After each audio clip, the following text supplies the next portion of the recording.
आजकल हर किसी के कानों में ईयरबड्स चिपके रहते हैं, सुबह जिम, कॉलेज, बस, यहाँ तक कि सोते वक्त भी। लेकिन क्या तुमने कभी सोचा ये छोटे छोटे बड्स तुम्हारे सुनने की ताकत को धीरे धीरे छीन रहे हैं? तो देखो, अगर तुम 80% वॉल्यूम पे 8 घंटे तक गाना सुनते हो तो ठीक है, पर 100% वॉल्यूम में सिर्फ 15 मिनट में तुम्हारे कान बोल देंगे भाई बस कर यार, मरवाएगा क्या।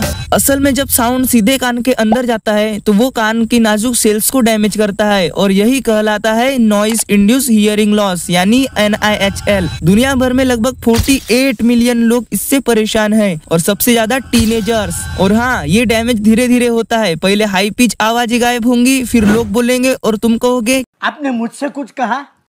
ये मजाक नहीं, सच में यही होता है। तो अब क्या करें? तो देखो, वॉल्यूम को 60% से ऊपर मत लो, हर घंटे 10 मिनट का ब्रेक दो, नॉइस कैंसलिंग या ओवर ईयर हेडफोन का इस्तेमाल करो। अगर तुम भी ये शॉर्ट ईयरबड्स लगा के सुन रहे हो तो भाई सैल्यूट है तुम्हें।